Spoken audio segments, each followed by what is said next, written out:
All right, everybody. Thank you for joining us for today's town hall. We'll get started here really shortly. I just want to do a quick sound check, make sure if we got good sound going on live. I hear myself, so it sounds good. Just a quick note, if you guys have any questions in the room, you have to use this microphone that I'm holding, otherwise no one's going to be able to hear you here. And also, too, we are live, so make sure we're considering OPSEC and stuff like that whenever you have questions or comments, okay? Thanks a bunch, and we'll start soon.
All right, good morning, everybody. Welcome to the fourth of our Town Hall series. This is our January Town Hall before the UTA. We've got a small crowd here, 30 here in the chapel. Again, I'd like to thank the chaplain team for allowing us to use their space for this Town Hall. A variety of topics, again. What I really want to hear is your all's questions out in the internet land and for the folks here in the room. I am going to talk about probably 4 or 5 things. I got Chief talking about some other stuff. We're going to talk about line of efforts for the UTA this weekend. Kind of the schedule coming up for our next couple UTAs, a lot about COVID. I know we're probably going to have quite a few questions about that and how it's impacting us here on the base and in the local community, and then some stuff about civilian personnel. But first off, we'll lead off with Chief with the winter safety message. Thank you, sir. I appreciate that. So most of you, if not all of you in this room, have a better idea about preparing for the winter and getting ready.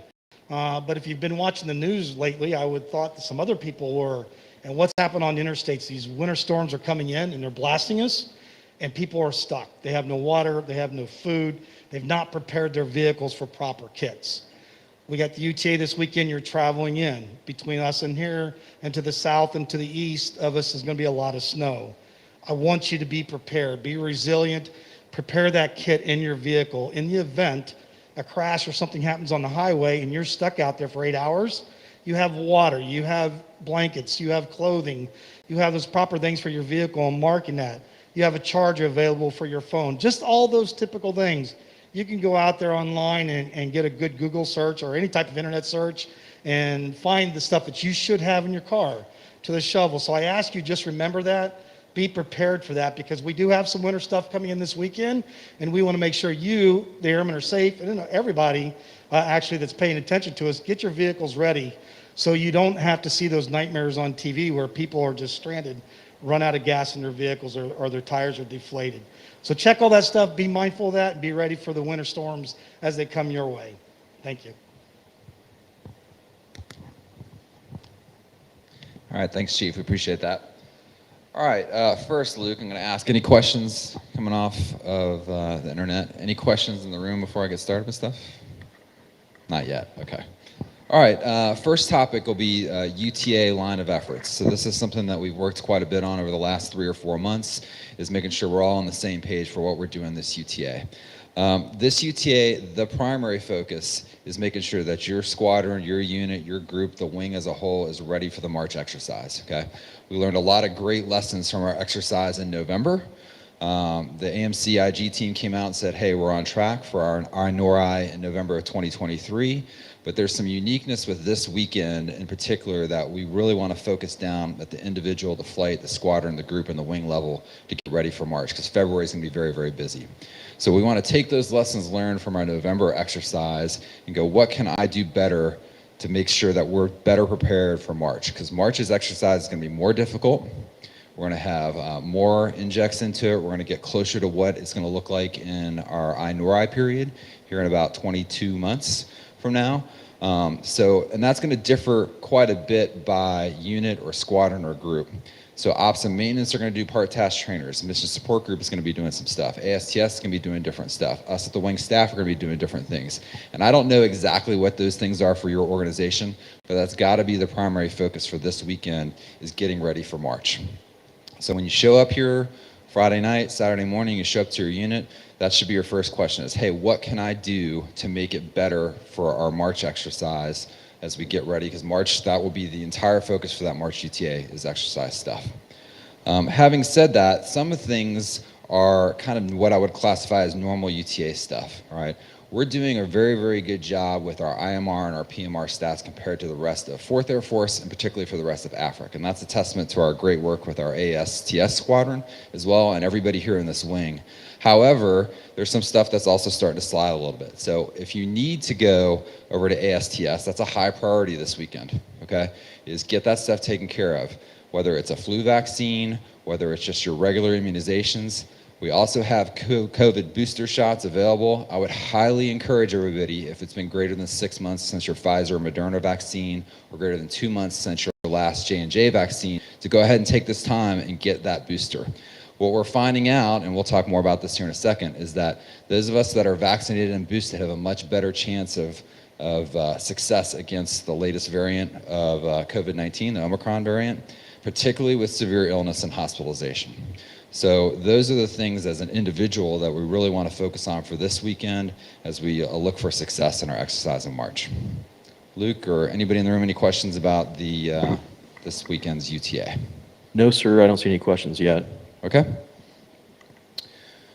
All right, as far as the next 2 UTAs, they're going to be very, very busy, all right?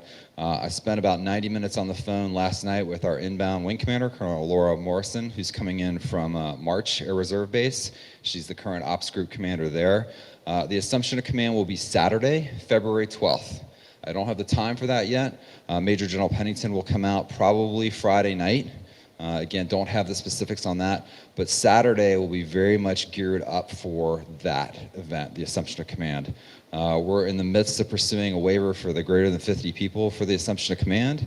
So we'll have more details about who and when and where that will be. Obviously, it will be on base, but we're very excited to have her come in on that Saturday of the UTA. Sunday will be a little bit more of unit-based activities. We may have a couple more squadron assumption of commands or change of commands on that Sunday, more unit activities to get ready for the March exercise.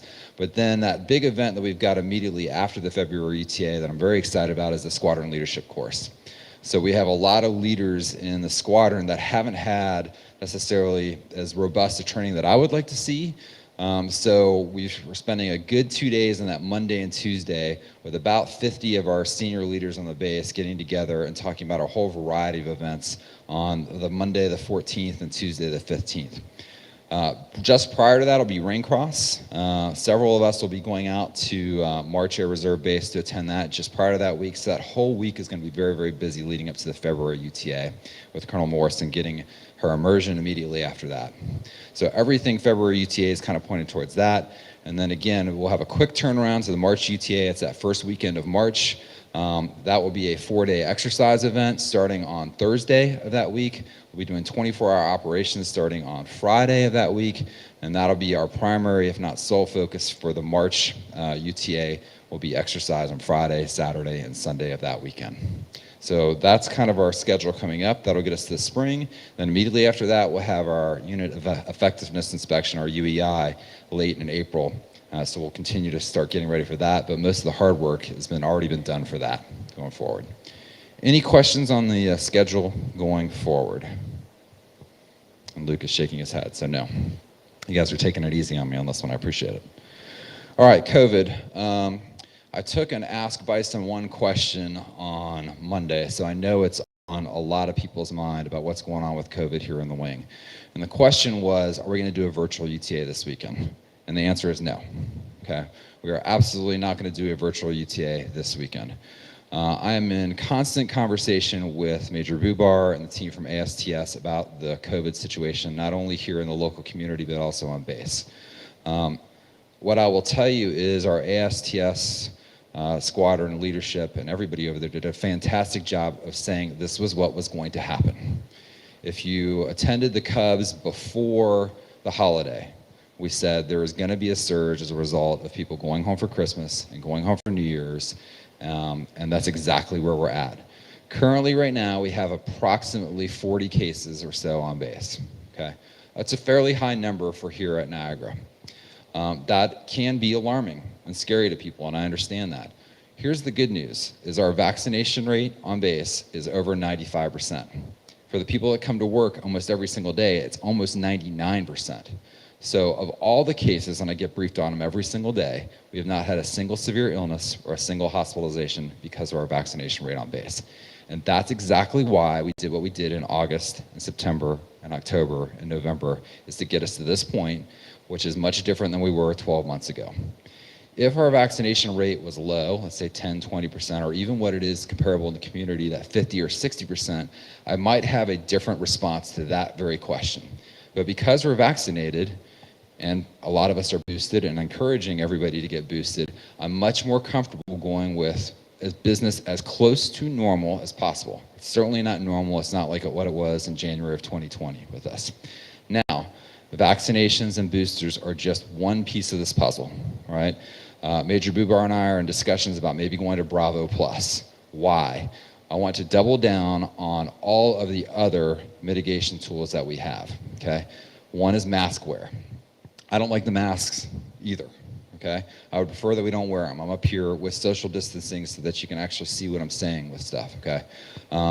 But it's tough when we've been in masks on this installation for 4, 5, 6 months in a row. We all want to be done with it. I got it. I want to be done with it too. The metric that I set for Niagara was 50 per 100K in the local community. We're a long way away from that to get rid of masks, okay? But it is one part of the strategy to make sure that we're maintaining as safe an environment as possible for when people come to the installation and come to work. So if you've been a little bit lax in your mask wear, I would encourage you, now is not the time. Okay, as I walk around, I see it, and I'm not going to be the mask police, okay? But please, please, please, now is the time to be wearing your mask, particularly if you cannot maintain that social distancing from somebody else. Social distancing is another big piece of this, all right? We are limited to groups of less than 50. So right now here in the chapel, we've got a group of about 25 or 30 here in person, and this is why we're broadcasting this online, so people can still get the message from me. We are not doing anything this UTA with a group over 50. What I've already instituted with the MSG is that the CAC this weekend will be takeout only, to avoid having a group of 50 there at the CAC during the UTA. Again, I know that's painful for some people. Either that's just another tool to help us make us as safe as possible for this UTA weekend. The last part of this is social distancing. And again, if you can maintain greater than 6 feet away from somebody, I know we can't do that all the time, particularly as we do some of our stuff throughout the UTA and our part-task trainers. And that's another piece of this that we have to do to try and make us safe. Of all the cases that we've had over the last particularly 3 or 4 weeks, I'm only aware of one case that it was a result of people here at work. And it was actually an airplane flight with a group of people on that airplane flight. The rest of the stuff has all been, and Major Buar, you can correct me, okay, he's nodding yes, has all been stuff that's happened in the community spread, what people do on their off time, okay? It's obviously very contagious right now. It's very prevalent in the community. You're seeing stuff that's going on here in Western New York and the state of New York, and everybody's tightening down a little bit, okay? I'm very happy with what we're doing as a community here, and there's not going to be substantive changes for this weekend, other than the stuff that we've talked about. Again, CAC, takeout only. Really reiterating and double down on mask wear, social distancing, making sure you're vaccinated, and we'll have the booster pods available this weekend to make sure that if you want to get boosted and if you qualify, to go ahead and do that this weekend. We have a 95% inoculation rate or vaccination rate with the flu, so that's also floating around as well. So again, we're as safe as possible here, But we've got a very, very, very busy weekend, okay, that we need people in place getting ready for the March exercise. Any questions, Luke, online about the COVID policy stuff, or any questions here in the room? Wow, you guys are an easy crowd today. Major Bubar is excited. Okay, last topic that I've heard of, and then again, I'll open up for questions. If not, this will be the shortest town hall ever, which that's fine, is the Vera VSIP. I've heard some questions about why is this coming out? What's the policy with this? Right now, I'll tell you exactly what I know with this going forward is what everybody knows we're in a civilian and art hiring freeze. So AFRC is looking for ways for us to try and get that accomplished as quickly as possible. I've not heard anything that would suggest that the freeze is going to be lifted here in February. I think it's going to be longer, probably more like June. I'm hopeful it's not the entire fiscal year. I'm also aware that commanders are coming to me quite a bit and saying, hey, as we continue to lose civilians and we continue to lose arts through normal attrition, it is affecting our ability to do A, B, and C, all right? Your commanders are doing a fantastic job telling me those things, and I'm passing that information up the chain to include sometimes canceling sorties, okay? Which is ultimately what we're trying to do here is produce sorties so that we can go out and support our COCOMs and make ourselves available for UTCs, and I understand that. This is a measure to help us save money for civilian and art hiring, period. And I would much rather them do this voluntarily, which is what this is, than do something that's more austere. So what we've had right now is I think 8 or 9 people that have volunteered for this voluntary retirement program or voluntary separation incentive program. Right now it's voluntary. Can I say that something more austere is not going to happen? I can't say that. I don't know, okay? Other than I've not heard anything specific about something else going on beyond this, all right? That is something that as soon as I heard something, I would let you know that I've heard that. I've not heard any specifics. Let me restate that again. Any specifics about this. So just because they're offering voluntary retirements does not necessarily mean that something's going to happen after that. Could that happen? Yes, it absolutely could, okay?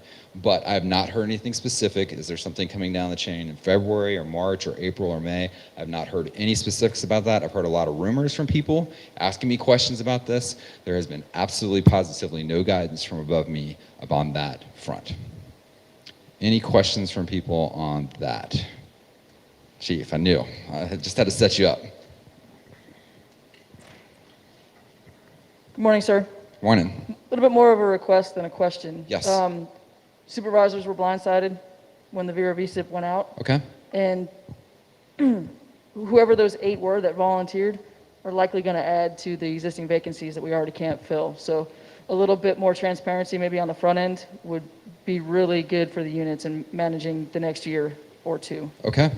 I appreciate that feedback. So here's what I did is I got that notification mid-December. I did send that out to the group commanders and said, hey, if you've got volunteers, let us know. I think most of that went through civilian channels. So as we've talked about, communication needs to be better from the top end. And I'll take that for feedback, okay? I'll talk to the group and squadron commanders, make sure that, particularly on the military side, we're aware of what's going on. But it did mostly go out through, you're right, civilian supervisor channels with that.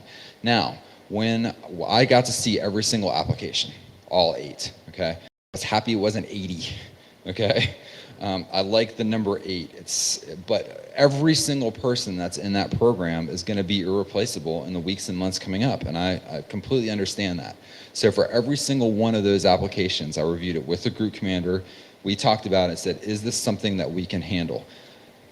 The real answer is it's going to cause mission degradation. I'm aware of that. What I'm looking for, though, on this is there another step beyond this? And I can't answer that question. Right now, the answer is, I hope not. I haven't heard anything specific or definitive, but the reason that I'm offering this now is, in my mind, I go, those 8 may save potential, if there is one, and again, I don't know if there is one or not, but going 8 with voluntary is much different than saying, all right, let's wait 2, 3, 4, 5 months, and then if there is an involuntary, which again, I've not heard anything, I've heard rumors just like you all have with this. If there is something with that, then I would say that. So that balance of 8 for me seems about right. If it were 80, I would certainly consider it, but I also know that every single one of those positions is irreplaceable, very, very difficult to fill, and will likely cause mission degradation in each one of those offices. Does that answer your question, Chief? PC, go ahead. Sir, I just wanted to mention, and Chief, thanks for flagging that. As you're well aware, this is a bit of a process, and so the notification goes direct to the individual who is indeed eligible. There isn't a no, you can't apply option through the chain, and that's how the notifications went out. Now it's up to the local leadership, the wing leadership, as to whether or not an application will be accepted. And so as we get a little bit further down the way in the review process, most certainly that informing the full chain will certainly open up. So for what it's worth, it's kind of one of those things where I'm sure you understand, if one is eligible for either option, they're going to receive that notification, period. And as you also know, sometimes these timetables are rather crunched. Also not helpful when we're dealing with 2 holidays in between and people on leave and enjoying their downtime. So appreciate your understanding. Thanks. Great question, Chief, though. I appreciate it. All right, any other questions on Bureau VSIP, civilian hiring? Yeah, Chief, go ahead. Hold on, you didn't.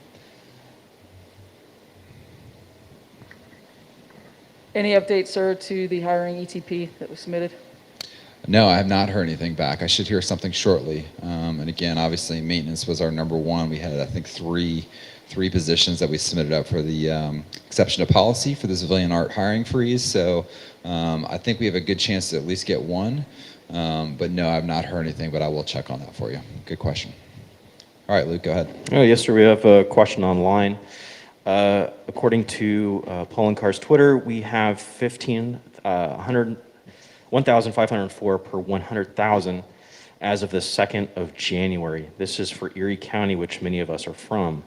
The question is Erie County being taken into account? Yes, is the short note. So I don't know the specific numbers for Niagara County. Do you have this? Okay, so a little bit lower than that. So yes, absolutely. And this goes back to why it's so important that we're all vaccinated here. Is if I were the mayor of Buffalo or the mayor of Niagara, I would maybe have a different tact with the people that I would represent in that case that are 55, 60, 65% vaccinated in the local community.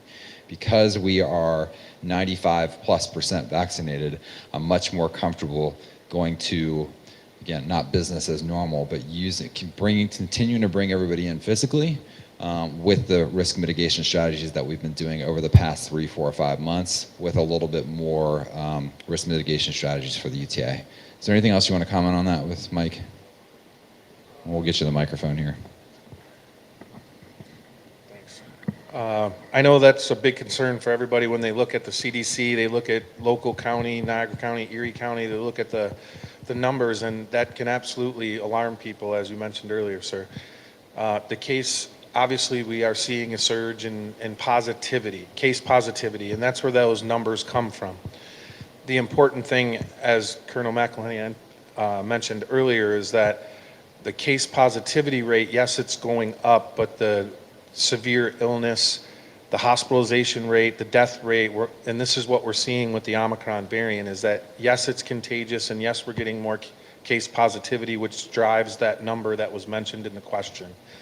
When you look at mild illness, severe illness versus all that, we are definitely taking that into consideration when we make recommendations. But, Niagara County, very similar to Erie County. So we look at that on a daily basis and the case positivity rate, and we look at the current medical science data that we're getting from CDC, FDA, and of course, being fully vaccinated, boosted, risk mitigation strategies, we're taking all that into consideration to make everybody safe when they come here. So, Thanks, Mike. And yeah, again, I'll go back to the number. Here's the number I really care about: is severe illness, hospitalization, and deaths, which right now for us in the 914th is 0 because of our vaccination rate and our booster rate.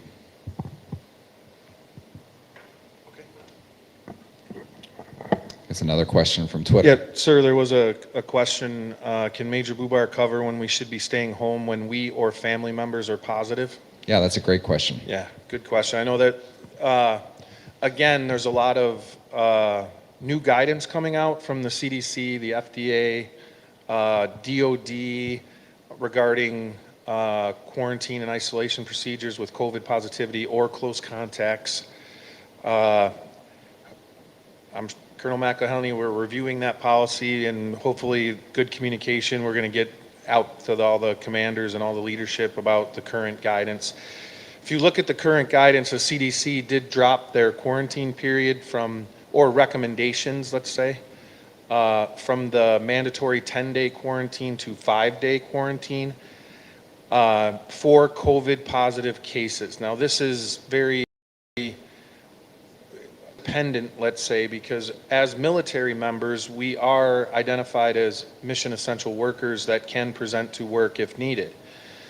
Thus, we are considered into that reduction in quarantine period. And basically, reduce your quarantine period if you are asymptomatic or have mild illness, and after 5 days, you are now continuing to be asymptomatic and or your symptoms have resolved, and then we can consider bringing you back to work after the 5 days. It's not a change of approach to the 10-day quarantine period, because obviously if you're symptomatic, you're not coming back to work until you've done your 10 days or you've resolved your symptoms. That still is in play, that 10-day rule. I am in contact with everybody that I get reported to, and I follow up with them. As far as close contacts to family members, the current change to the guidance is if you are fully vaccinated and boosted and you have a close contact to a positive family member, you do not require quarantine. You have to monitor for symptoms, wear a mask, and just monitor yourself, and you can report to duty. If you are fully vaccinated, but it's been over 6 months since you've been boosted, or it's been over 6 months since your primary vaccination series and you haven't received your booster yet, it is recommended that you do quarantine for 5 days and monitor, and then go get tested after 5 days. That's the change in guidance that's coming down from before, whereas if you were fully vaccinated, you didn't require quarantine with a close contact.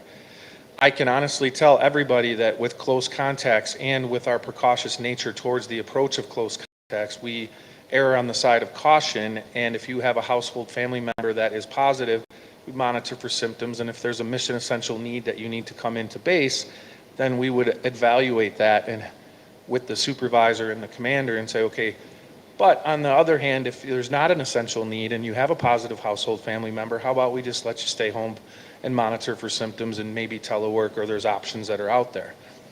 So this kind of goes from a case-by-case basis as well, as like who's positive in the household, how many people are positive in the household. Each case-by-case would lead to its decision-making process. And that's where we have to communicate with your supervisor, communicate with us at the ASTS, myself, so that we can make a good decision that's safe for the member and safe for the people that work here. So I hope that answers the question. More should follow when we release some guidance and all that good stuff. So, And I'll tag on to this. The guidance is forthcoming probably this afternoon. We've reviewed it already. And then I got a couple questions in the audience. Here's the biggest thing. This is not 2019 where we fight through it, okay? If you're presenting symptoms, stay home. Talk to your supervisor, stay home, go to your doctor if you can, get a test if you can, okay? What are the symptoms from Omicron? Sore throat is the big one, okay? Sore throat, cold-like symptoms, cough, fever, headache, okay? Any of those things, we don't need you here this weekend, okay? Please, though, you've got to communicate that stuff through the leadership chain, through ASTS, all right? 1, for tracking, but 2, just to make sure that we know where you're at for this weekend, okay? But different than what I'm used to in 2019, I got a cold, I'm going to fight through it. Not here in 2022, okay? Please report that stuff, talk to your supervisor. There's going to be we need to have very, very open communication about this. If there's any doubt about what's going on, talk to them, give your symptoms, talk to your doctor, talk to our ASTS, and then we'll come up with an individual plan for you. I did see some questions in here. Melanie, go ahead. Yeah, sir. It's kind of more for Major Bubar, but and I understand that there's rules with HIPAA and notifying of people's statuses, but people that are on base and are positive, how do you notify the people that may have worked around them? Or is there any kind of contact tracing done on base? Yes.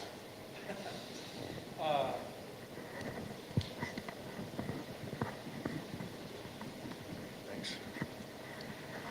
So yeah, that's a great question, and it's a concern for everybody when somebody through the grapevine or through rumor mill saying, hey, somebody got, positive for COVID, and then, hey, they were in my workstation, what's going on, right?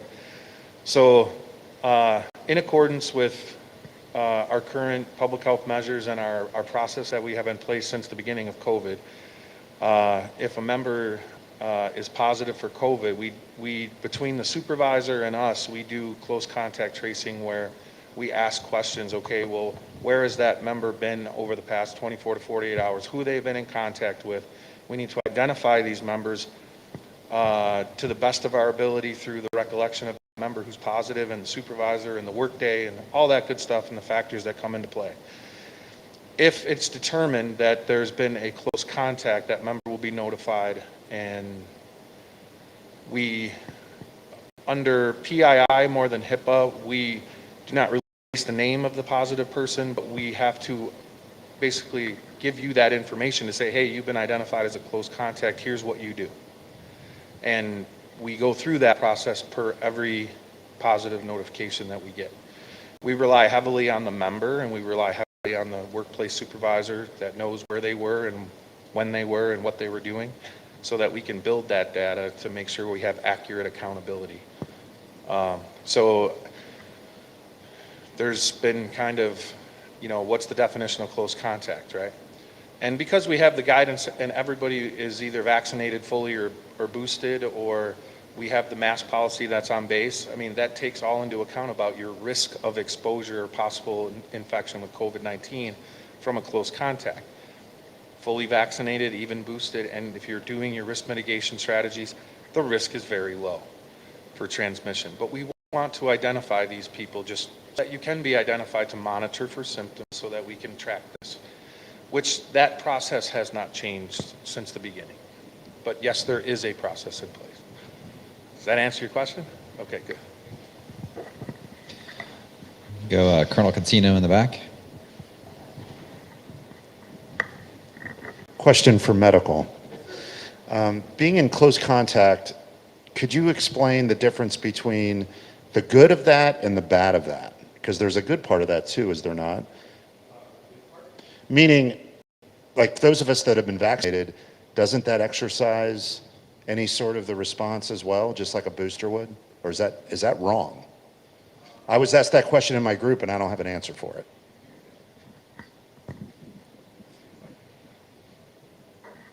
So Colonel Contino, can you just repeat that question just so I understand it?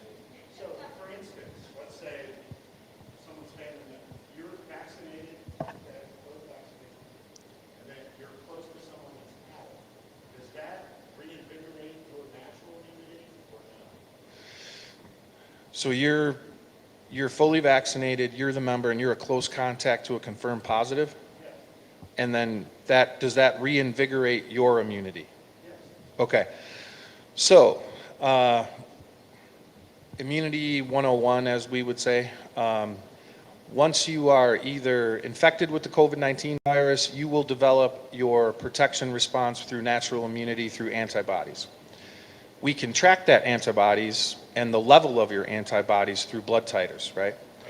Which, since the beginning, we've been tracking this, and that's where that 3-month kind of 90-day rule came from. Is that we know through science and data that approximately at about 90 days, your natural immunity is going to wane to a point where now you are susceptible to reinfection of the COVID-19 as you were prior to your infection. It's not less severe. I'm sorry? It's not less severe after the 3 months. No, not less severe. You still have antibodies that develop, and you still have natural immunity. It's the level of those antibodies that's key to help protect you against that virus, right? So after 3 months, we know it drops to a level that could make you more susceptible. You still have the antibodies, but now if you put on the booster and the fully vaccinated series and the booster, That's what gets to the rub of the question. yeah.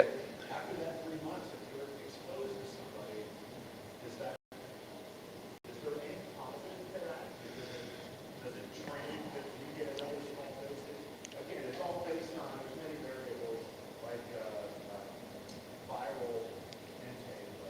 Sure. The viral load, you do have some natural protection. Does it reinvigorate your immune system to bring the antibody level back up to the level of where you were previous? Yes, the science will say that if you get reinfected with COVID, your immune system will then kick in.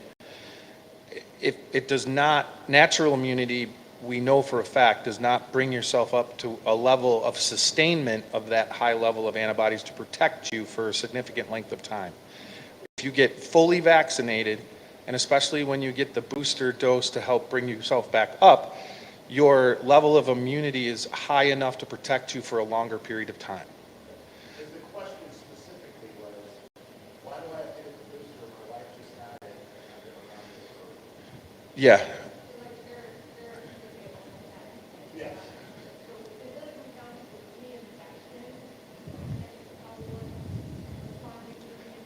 Yeah, and yeah, no, absolutely. And to understand the answer to that question is that we want to keep people at a level of protection from the vaccination and the booster doses, to keep it at the level of protection to help you prevent severe illness, hospitalization, or any bad outcomes from the virus. That makes it somewhat predictable. Say again? That makes the protection somewhat predictable to us. Correct. Yeah, and the science and the data and the blood titers and the antibody levels of people who are fully vaccinated, and the 6-month rule, right? That's why they came out with the 6-month rule, is that if it's been more than 6 months after your primary series, they're starting to see that wane of protection where it could make you more susceptible, especially to the variants that are coming out, including the Omicron, right? So therefore, they've recommended now a booster to bring yourself back up to where now you're protected against severe illness. Yeah. Sergeant Eastep.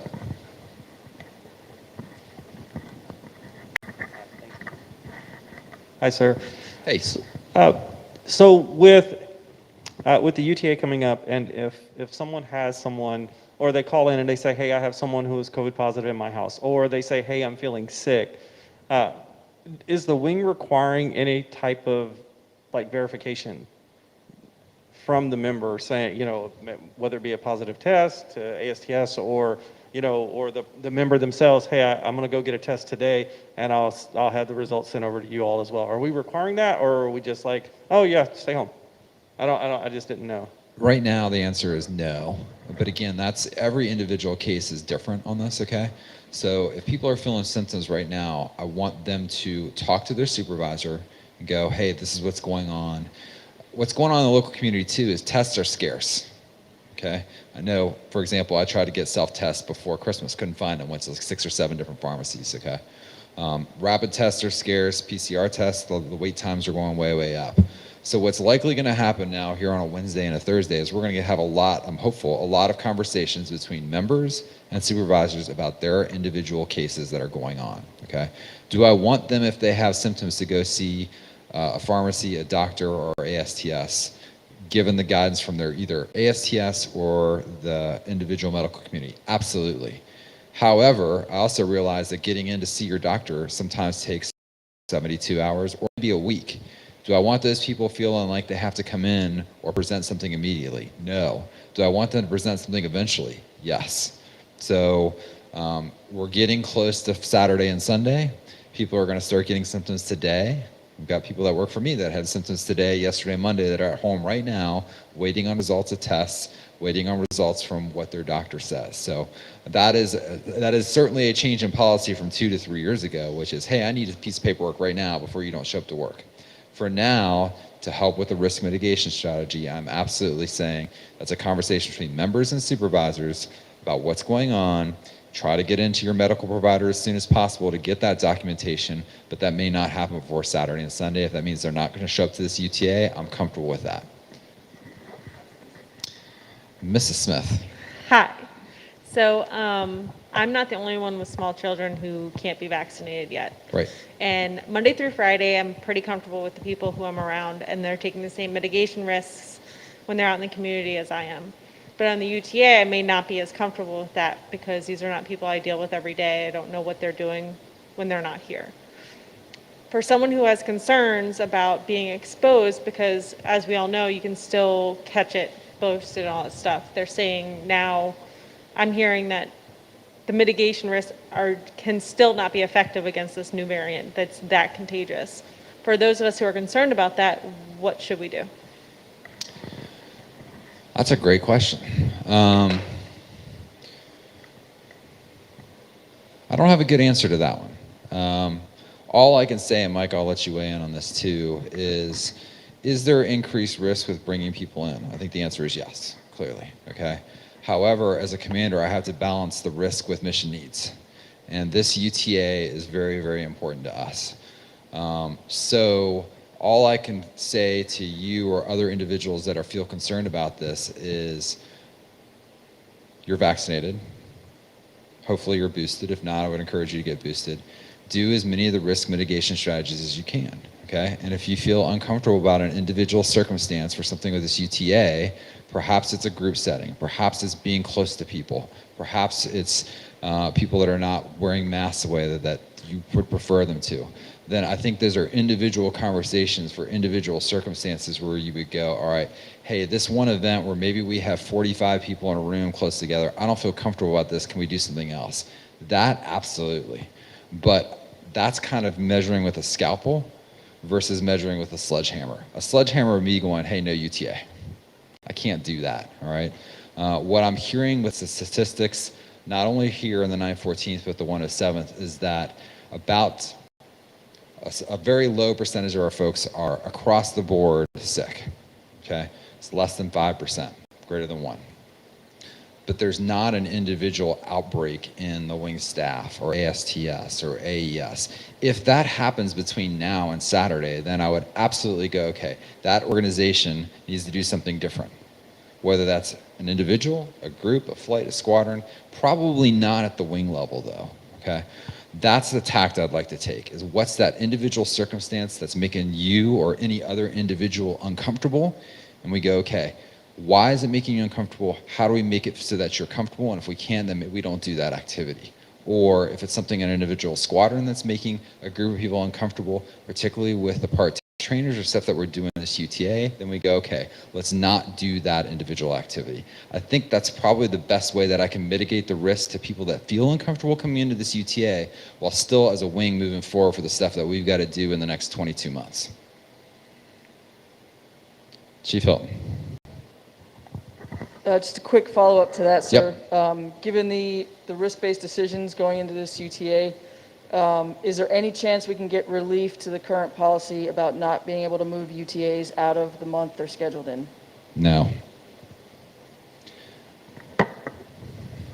Short answer to your question. I'll elaborate on that a little bit. One, I want as many people here doing what we need to do physically to move forward, okay? And there's certain people, whether, same with people working over the holidays, right? I need people here to continue to move the wing and the mission forward, all right? But to say blanket reschedule of stuff, I'm just not, and that's not what you're asking, okay? The problem is I'm trying to balance fiscal with mission needs, okay? And right now, when we're under continuing resolution, I'm not apt to do that, particularly across the board. Are there individual circumstances where that may be warranted? Yes, okay? But am I going to change the wing policy as a whole? No. But if there's a case, and let's give an example, for example, maybe some of our unvaccinated people, okay? Unvaccinated folks that are in the middle of religious accommodation requests or medical exemptions that don't have a need to be here for this weekend, then we are doing research for those people, potentially. So every circumstance is different. I can't say there's going to be a change in wing policy on that, other than I've given group commanders and even squadron commanders abilities in individual circumstances for that still needs to be run up the chain and go, okay, in that case, it makes sense to potentially reschedule. So we're looking for, right now we're confined to the same month. Correct. So folks that are sick this weekend that can't be here, unit by unit, there's not a lot of time left in January with everything else going on in reschedule in January, but February or even for the March exercise, et cetera. That's a possibility. I'll take that under consideration. What I was mostly concerned about with people moving UTAs forward, particularly in January. The problem is our continuing resolution goes through, I think it's February 18th.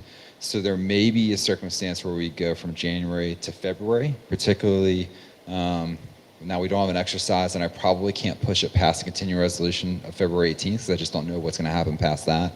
But I'll take that under consideration, Chief. Okay, we'll talk about this with senior leadership and maybe move forward with this. We do have a financial management board next week.